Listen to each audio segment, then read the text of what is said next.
दशमेश rubber industries private limited, प्रदूषण का अड्डा या प्रशासन की लापरवाही। वलसाड़ जिले में फनसा और कर्ज गांव के बीच बसा यह कारखाना दशमेश रबर अब एक टिकिंग टाइम बॉम्ब बन चुका है। 26 जून 2020 की रात को दशमेश रबर इंडस्ट्रीज प्राइवेट लिमिटेड में एक बड़ी आग लगी थी। इस कंपनी के जहरीले धुएं ने यहाँ के बच्चों का बचपन में स्वास्थ्य के साथ खेलना शुरू किया है। क्या यह कंपनी स्कूल के मासूमों की मौत का इंतजार कर रही है? जब स्कूल प्रशासन ने इस जहरीली हवा से होने वाली बीमारियों को लेकर शिकायत दर्ज करवाई तो हुआ क्या? ना तो कंपनी ने प्रदूषण रोका और ना ही टायर जलाना बंद किया। बस एक पत्थर की दीवार बना दी ताकि जहरीला धुआं दिखे नहीं, लेकिन गांव वालों के फेफड़े सड़ते रहे। कौन दे रहा है इस मौत के कारखाने को सुरक्षा कवच? कंपनी से ठीक 100 मीटर की दूरी पर वन विभाग की सीमा है। तो क्या वन विभाग ने इस जहरीली कंपनी को एनओसी दी है?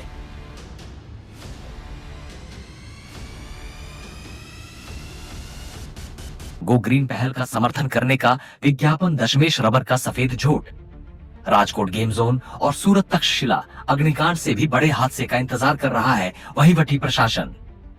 अगर कल इस कंपनी में आग लग गई तो कर्ज और फंसा गांव जलकर खाक हो जाएंगे।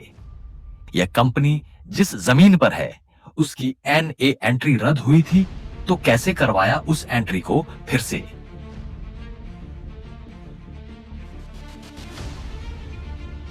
यह जमीन इंडस्ट्रियल जोन में नहीं थी, फिर भी यहां यह जहरीला कारखाना क्यों चल रहा है? किसने दिया था इस कंपनी को लाइसेंस? क्या यह factory Gujarat pollution control board की मंजूरी के बिना चल रही है? अगर कल कोई बड़ा हादसा हुआ तो किसका होगा जिम्मेवारी? कंपनी संचालक, पंचायत या गुजरात पॉल्यूशन कंट्रोल बोर्ड के अधिकारी? क्या इस कंपनी के पास फायर एनओसी है?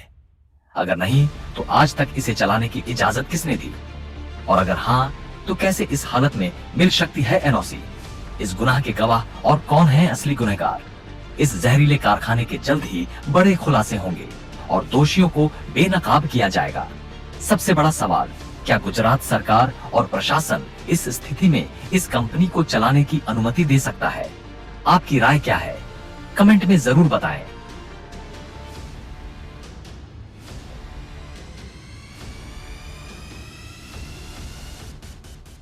સરીગામની અંદર અને સરીગામની આસપાસના કરજગામમાં આવેલી કેટલીક રબર કંપનીઓ દ્વારા ટાયર સળગાવવામાં આવે છે, જેના દ્વારા ઘણી અરજીઓ કરવામાં આવી છે।